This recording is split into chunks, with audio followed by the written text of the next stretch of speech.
जय हिंद दोस्तों, आपका बहुत बहुत स्वागत है अपने परिवार यूट्यूब चैनल अपना राजस्थान पर। दोस्तों आज की हमारी जो क्लास रहने वाली है क्लास नंबर 2 पशु परिचारी से संबंधित जो भी साइंस के महत्वपूर्ण क्वेश्चन है उनसे रिलेटेड दोस्तों आज की हमारी क्लास रहने वाली है। क्लास है दोस्तों एकदम बेसिक से है दोस्तों, महत्वपूर्ण क्वेश्चनों के साथ हम क्लास को रखेंगे क्योंकि क्लास के अंदर उन्हीं क्वेश्चनों को रखा गया है जो आपके संभावित और महत्वपूर्ण क्वेश्चन है साइंस के अंदर, उन्हीं को ही रखा गया है क्लास के अंदर। तो क्लास महत्वपूर्ण रहने वाले क्लास के एंड तक जरूर बने रहिए। चैनल पर नहीं तो चैनल को सब्सक्राइब जरूर कर ले ताकि पशु परिचारी से संबंधित जो भी महत्वपूर्ण क्वेश्चन है साइंस के उस आपको 3 बजे मिल सके। तो चलिए दोस्तों करते हैं आज के सेशन को स्टार्ट। सबसे पहले माँ सरस्वती को प्रणाम और चैनल को सब्सक्राइब नहीं किया तो चैनल को अच्छे सब्सक्राइब करें ताकि 3 बजे आपकी दोस्तों साइंस से रिलेटेड जो भी महत्वपूर्ण के साथ क्लास है वो आपको मिल सके। और जिन क्वेश्चनों का आंसर आ रहा है उनको जवाब आपको कमेंट बॉक्स में देना है और क्लास कैसी लगी ये भी आप कमेंट बॉक्स में ज़रूर बताना। तो चलिए दोस्तों करते हैं आज की क्लास को स्टार्ट। तो सबसे पहले दोस्तों हमारा क्वेश्चन पूछा गया है कि वायुमंडलीय दाब मापने में किस यंत्र का उपयोग किया जाता है। जो वायुमंडलीय दाब है उसको मापने के लिए किस यंत्र का उपयोग किया जाता है। तो ए हमारा बैरोमीटर, बी है हाइड्रोमीटर, सी है मैनोमीटर और डी है सिस्मोग्राफ। तो दोस्तों इनमें से कौन सा यंत्र है जिसका उपयोग है वो जो वायुमंडलीय दाब को मापने के लिए किया जाता है। तो दोस्तों ऑप्शन नंबर ए होगा या बी होगा या सी होगा या फिर डी होगा। तो इनमें से दोस्तों राइट आंसर होगा दोस्तों ऑप्शन नंबर ए। जो वायुमंडलीय दाब है उसको मापने के लिए बैरोमीटर का उपयोग किया जाता है। तो राइट आंसर होगा दोस्तों option number A. Next question है दोस्तों दूसरा दूसरा क्वेश्चन पूछा गया है कि लंबाई का एसआई मात्रक क्या होता है। जो लंबाई है उसका एसआई मात्रक है वो क्या होता है। दोस्तों ऐसे ही क्वेश्चन है दोस्तों आपके एग्जाम के अंदर पूछे जाएंगे। तो दोस्तों महत्वपूर्ण क्वेश्चन है दोस्तों कि जो एस लंबाई है उसका एसआई मात्रक क्या है होता है। तो ए हमारा एम्पियर, बी है केल्विन, सी है मीटर और डी है किलोग्राम। तो इनमें से कौन सा एसआई मात्रक है जो लंबाई का एसआई मात्रक है। तो दोस्तों इसका जो राइट आंसर होगा दोस्तों ऑप्शन नंबर सी। जो मीटर है वो लंबाई का एसआई मात्रक है। राइट आंसर होगा दोस्तों option number C. Next question है दोस्तों तीसरा तीसरा क्वेश्चन है दोस्तों कि किसी वस्तु द्वारा प्रति सेकंड में तय की गई दूरी रेगिस्तान कहते हैं। दोस्तों रेगिस्तान की जगह क्या आएगा कि जो कोई भी वस्तु है उसके द्वारा प्रति सेकंड में तय की दूरी को क्या कहते हैं। तो ए हमारा दूरी, बी है समय, सी है चाल और डी है हमारा मीटर। तो इनमें से दोस्तों राइट आंसर होगा दोस्तों ऑप्शन नंबर सी। जो किसी वस्तु द्वारा प्रति सेकंड में तय की दूरी है उसको चाल कहते हैं। तो राइट आंसर होगा दोस्तों option number C.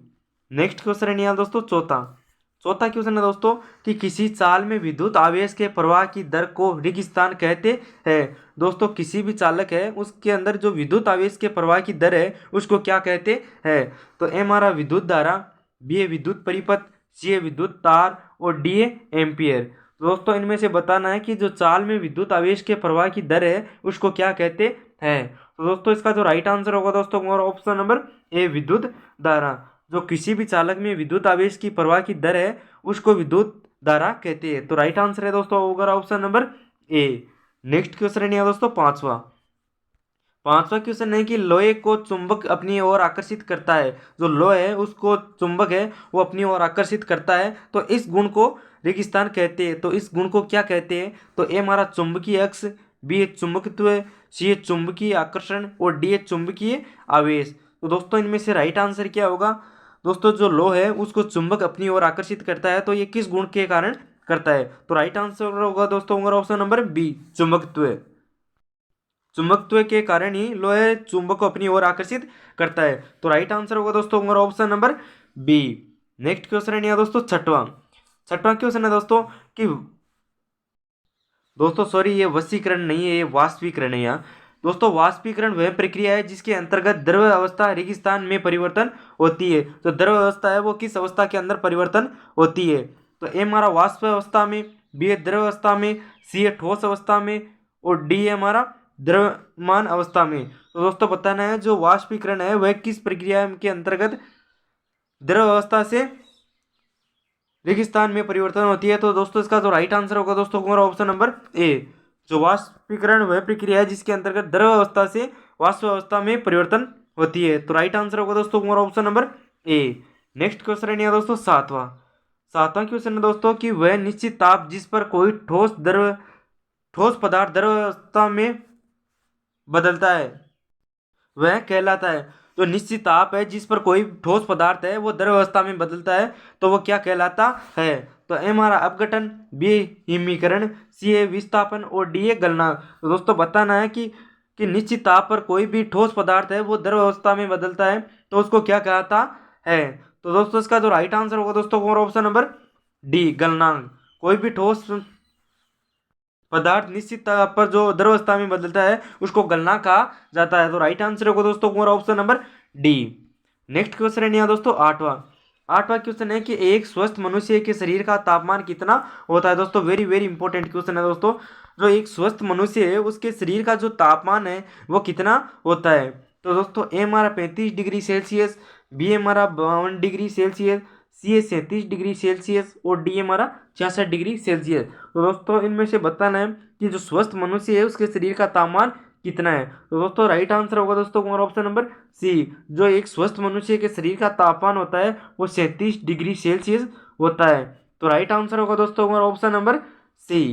Next question है यहाँ दोस्तों नौवां क्वेश्चन है कि किस यंत्र का प्रयोग शरीर के तापमान को मापने के लिए किया जाता है। दोस्तों वेरी इंपॉर्टेंट क्वेश्चन है दोस्तों कि कौन सा यंत्र है जिसका प्रयोग है जो शरीर के तापमान को मापने के लिए किया जाता है। तो ए हमारा पारा तापमापी, बी है द्रव तापमापी, सी है स्थिर आयतन तापमापी और डी है तापमापी।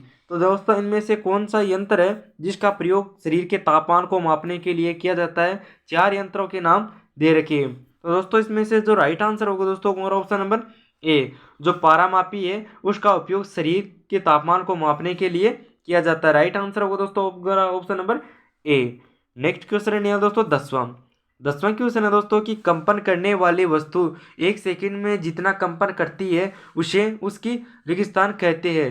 जो कंपन करने वाली जो वस्तु है उस वस्तु को 1 सेकंड में जितना कंपन करती है उस वस्तु को उसकी रेगिस्तान कहते हैं। तो ए हमारा चाल, बी है द्रवावस्था, सी आवृत्ति और डी है समय।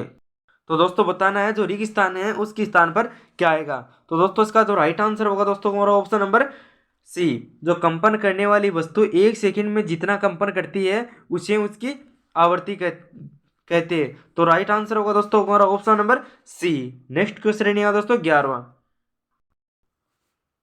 क्वेश्चन है कि 20 हर्ट्ज से नीचे की आवृत्ति वाली ध्वनि तरंगों को क्या कहते हैं। जो 20 हर्ट्ज से जो नीचे की आवृत्ति वाली ध्वनियाँ हैं उन तरंगों को क्या कहते हैं। तो ए हमारा अपसर्व्य तरंगे, बी है प्रासर्व्य तरंगे, सी है सर्वे या डी है हमारा प्रासर्व्य। तो दोस्तों बताना है कि जो 20 हर्ट्ज से नीचे की जो आवृत्ति वाली ध्वनि तरंगे हैं उनको क्या कहते हैं। तो दोस्तों या तो अपसर्व्य तरंगे, बी है हमारा प्रासर्व्य तरंगे, सी है सर्वे और डी है प्रासर्व्य। तो दोस्तों इनमें से जो राइट आंसर होगा दोस्तों हमारा ऑप्शन नंबर ए। जो 20 हर्ट्ज से नीचे की आवृत्ति वाली जो ध्वनि तरंगे हैं उनको अपसर्व्य तरंगे कहा जाता है। तो राइट आंसर होगा दोस्तों हमारा option number A. Next question है दोस्तों 12वां क्वेश्चन है कि उस अम्ल की पहचान कीजिए जो जिंक को जिंक सल्फेट में परिवर्तन करता है। तो दोस्तों उनमें से आपको बताना है कि कौन सा अम्ल है जो जिंक को जिंक सल्फेट के अंदर परिवर्तन करता है। तो ए हमारा एसिटिक अम्ल, बी है नाइट्रिक अम्ल, सी है हाइड्रोक्लोरिक अम्ल और डी हमारा सल्फ्यूरिक अम्ल। तो दोस्तों 4 अम्ल दे रखे हैं उनमें से कौन सा एक अम्ल है जो जिंक को जिंक सल्फेट में परिवर्तन करता है। तो दोस्तों इसका जो राइट आंसर होगा दोस्तों ऑप्शन नंबर डी। जो सल्फ्यूरिक अम्ल है वो जिंक को जिंक सल्फेट के अंदर परिवर्तन करता है। तो राइट आंसर होगा दोस्तों option number D. Next question है यहाँ दोस्तों 13वां क्वेश्चन है दोस्तों कि बेकिंग सोडा का रासायनिक नाम क्या है। जो बेकिंग सोडा होता है उसका जो रासायनिक नाम है वो क्या है। तो ए हमारा कैल्शियम सल्फेट हाइड्रेट, बी है सोडियम हाइड्रोजन कार्बोनेट, सी है सोडियम कार्बोनेट और डी है कैल्शियम सल्फेट। तो दोस्तों इनमें से बताना है कि जो बेकिंग सोडा है उसका रासायनिक नाम क्या है। तो राइट आंसर होगा दोस्तों हमारा ऑप्शन नंबर बी। जो बेकिंग सोडा है उसका जो रासायनिक नाम है वो है हमारा सोडियम हाइड्रोजन कार्बोनेट। तो राइट आंसर है दोस्तों option number B. Next question है दोस्तों 14वां क्वेश्चन है दोस्तों कि कोशिका किसी जीव का रेगिस्तान जीवित भाग होता है। जो कोशिका है वो किसी जीव का सबसे बारीक जीवित भाग होता है, सबसे छोटा जीवित भाग होता है, सबसे पतला जीवित भाग होता है या फिर सबसे लंबा जीवित भाग होता है। तो दोस्तों 4 ऑप्शनों में से राइट आंसर क्या होगा। तो दोस्तों इसका जो सही राइट आंसर है दोस्तों ऑप्शन नंबर बी, जो कोशिका है वो किसी जीव का सबसे छोटा जीवित भाग होता है। राइट आंसर होगा दोस्तों option number B. Next question है दोस्तों 15वां।